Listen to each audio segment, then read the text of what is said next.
ચાલો દોસ્તો વાત કરીએ ડિગ્રી સિવિલ સેમ 7 ની અંદર આવતા એક સરસ મજાના સબ્જેક્ટ રેલવે અને એરપોર્ટના મોસ્ટ ઇમ્પોર્ટન્ટ કન્ટેન્ટની ચેપ્ટર વાઇઝ દોસ્તો તમને અહીં આઈએમપી આપવા માટે જઈ રહ્યો છું તો તમે જ્યારે પ્રિપેરેશન કરો છો ત્યારે સૌપ્રથમ આ ચેપ્ટરોની અંદર અહીંયા જે ટોપિકો આપવામાં આવેલા છે એના ઉપર ફોકસ કરજો, ત્યારબાદ અન્ય ટોપિકોનું પણ ઓવરવ્યૂ તમે પ્રાપ્ત કરી શકો છો.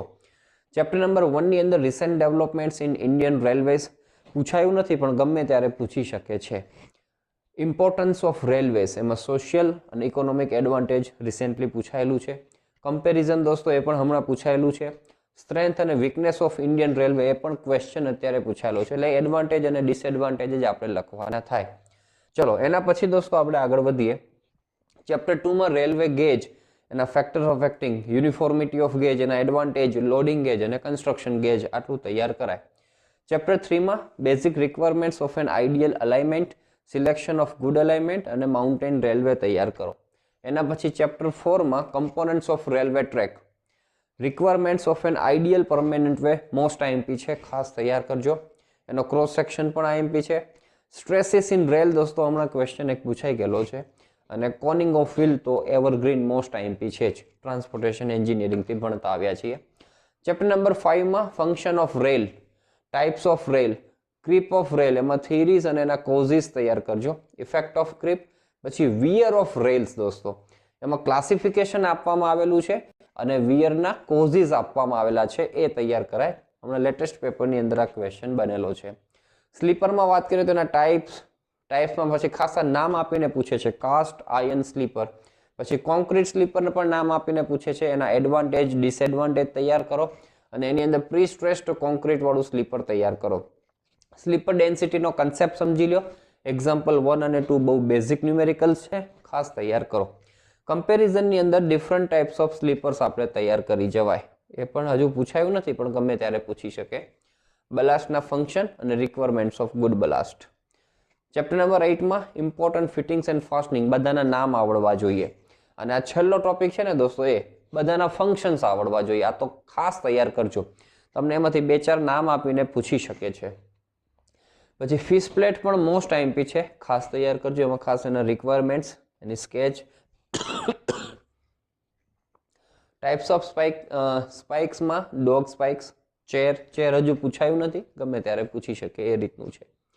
ચલો ચેપ્ટર નંબર 9 માં નેસેસિટી અથવા તો purpose for geometric design, various gradients used on Indian railways, grade compensation on curves, super elevation cant. આ મોસ્ટ આઈએમપી છે, એકદમ નિરાંતે આ ટોપિકને તૈયાર કરજો.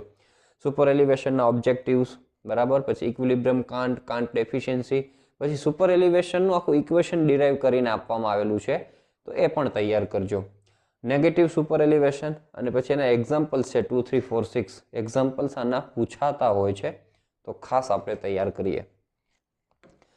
ચલો એના પછી દોસ્તો આ લેસ ઇમ્પોર્ટન્ટ ચેપ્ટર છે, ટ્રેક્ટિવ રેઝિસ્ટન્સ અને રેઝિસ્ટન્સ ડ્યુ ટુ ફ્રિક્શન. આટલા 2 ટોપિકો કરાય.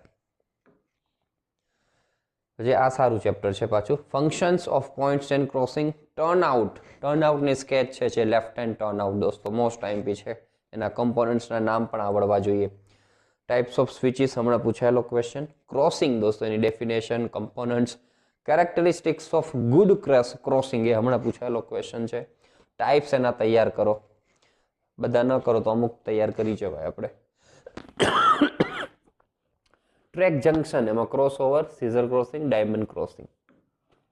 ચલો પછી રેલવે સ્ટેશનમાં એના પર્પઝ તૈયાર કરો. Selection of site, facility required at railway station, classification of railway station, એમાં આ 2 તો નામ આપીને પૂછે છે, જંકશન અને terminal station. Requirements of a station yard અને ટાઈપ્સ ઓફ યાર્ડની અંદર 3-4 આપેલા છે, એમાં માર્શેલિંગ યાર્ડ તમને નામ આપીને પૂછે છે, બરાબર, તો બધા તૈયાર કરજો પણ આ ડિટેલમાં સારું તૈયાર કરજો. સિગ્નલિંગમાં ઓબ્જેક્ટિવ્સ, ક્લાસિફિકેશન, એમાં આ 2 નામ આપીને પૂછે છે, સીમાફોર અને કલર્ડ લાઇટ. ઇન્ટરલોકિંગની અંદર એની ડેફિનેશન કરો, પ્રિન્સિપલ કરો, મેથડ, 2 મેથડ અવેલેબલ છે. એમાં એક મિકેનિકલ ઇન્ટરલોકિંગ છે, તો મિકેનિકલ ઇન્ટરલોકિંગમાં કયા ડિવાઇસીસ યુઝ થાય છે એ હમણાં ક્વેશ્ચન પૂછાઈ ગયેલો છે. પછી રેલવે ટ્રેક, તો construction of new railway line, requirements of a good track drainage system, objectives of maintenance of railway track, metro rails, classification of railway accident અને કોઝિસ. આ કોઝિસ મોસ્ટ આઈએમપી છે દોસ્તો, ઘણી વખત પૂછાય છે, તો ખાસ તૈયાર કરી દેજો. રેલવે પોર્શન કમ્પ્લીટ થયો. એરપોર્ટની અંદર આપ સૌનું હાર્દિક સ્વાગત છે. એરપોર્ટની અંદર 7 ચેપ્ટર્સ આપવામાં આવેલા છે. એમાંથી ક્વેશ્ચન 4 અને 5 જનરલી એમાંથી આવતા હોય છે. ક્યારેક બધું મિક્સ કરી નાખતા હોય છે. 1 2 3 4 5માં રેલવે અને એરપોર્ટ મિક્સમાં હોય. નહીં તો 1 થી 3 છે ક્વેશ્ચન એ રેલવેના, 4 5 છે એરપોર્ટના, એમ જોવા મળે. એર ટ્રાન્સપોર્ટના એડવાન્ટેજ ડિસએડવાન્ટેજ, ICAO વિશે શોર્ટ નોટ, પછી AAI અને DGCAના ફંક્શન્સ તૈયાર કરો.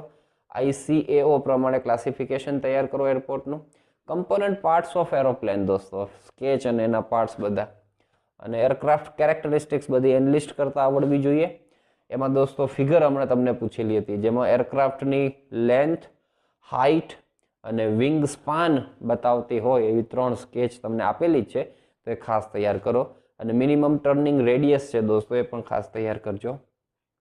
એરપોર્ટ પ્લાનિંગમાં રિજિયોનલ પ્લાનિંગ એના ઓબ્જેક્ટિવ્સ, ડેટા કલેક્શન્સ, ICAOના recommendations for the master plan, site selection, factor affecting, પછી પ્લાનિંગ ઓફ એરપોર્ટ એલિમેન્ટ્સ, એમાં ઘણા બધા એલિમેન્ટ્સ આપવામાં આવેલા છે. એમાંથી આ ખાસ તૈયાર કરો. રનવે, સ્ટોપવે, ક્લિયર વે પહેલું છે, અને પછી approach zone and its obstructions. પછી એરપોર્ટ કેપેસિટી દોસ્તો, એમાં ડેફિનેશન એના ફેક્ટર અફેક્ટિંગ, અને factor affecting necessary size of an airport. Okay, આ તૈયાર કરીએ. Runway orientation, factor affecting runway orientation, windrose diagram, corrections to basic runway length, હમણાં પૂછાઈ ગયેલો ક્વેશ્ચન છે. એક્ઝામ્પલ્સ પણ દોસ્તો પૂછાય છે. 2 3 4 આ બધા જ GTU એક્ઝામની અંદર પૂછાઈ ગયેલા છે, ખાલી ડેટા ચેન્જ છે, બાકી સેમ ન્યુમેરિકલ્સ છે, તો ખાસ તૈયાર કરજો. રનવે જીઓમેટ્રિક ડિઝાઇન અને રનવે પેટર્ન્સ અથવા તો રનવે કન્ફિગ્યુરેશન્સ, એ પણ હમણાં પૂછાયેલો છે. ટેક્સીવેમાં એની ડેફિનેશન, ફંક્શન, એનો ક્રોસ સેક્શન આખું ફિગર આપવામાં આવેલી છે, એ તૈયાર કરો. એક્ઝામ્પલ 1 બહુ નાનો છે, તૈયાર કરો. Holding apron, exit taxiway, aircraft parking system, હમણાં પૂછાયેલો ક્વેશ્ચન. હેંગર્સના સાઇટ સિલેક્શન અને ટાઈપ્સ તૈયાર કરો. ટર્મિનલ એરિયાના elements, facility required at terminal building, IMP છે, અને આ પણ IMP છે. એનું લેઆઉટ આપણે તૈયાર કરવાનું થાય. એના પછી airport grading and its importance, general requirement, aims અને ફંક્શન્સ. ફંક્શન્સ હમણાં પૂછાયેલો question. Special characteristics of airport drainage અને basic requirements of airport drainage system. અને છેલ્લું આવે દોસ્તો, એમાં હમણાં પૂછાયેલો ક્વેશ્ચન છે, purpose of air traffic control, flight rules, VFR, IFR, air traffic control network, હમણાં પૂછાયેલો ક્વેશ્ચન. લેન્ડિંગ એઇડ્સ છે, એમાં ILS. વિઝ્યુઅલ એઇડ્સમાં વિન્ડ ડાયરેક્શન ઇન્ડિકેટર. આમ તો બધા નામ તૈયાર કરજો જ, એમાં આ તમને નામ આપીને પૂછેલું છે અત્યારે. એરપોર્ટ લાઇટિંગ અને રનવે લાઇટિંગ તૈયાર કરાય.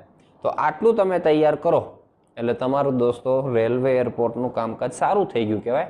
આમાંથી જ ઓછામાં ઓછા 41 માર્ક્સનું તો ઓછામાં ઓછા મિનિમમ આપણે કહીએ છીએ એ આવતું હોય છે, તો આટલું ખાસ તૈયાર કરજો. ખૂબ સારું પેપર તમે બધા લખો અને ભવ્ય સફળતા પ્રાપ્ત કરો એવી શુભેચ્છાઓ અને શુભકામનાઓ સાથે આ વિડીયોની કરીએ આપણે સમાપ્તિ. Thank you so much.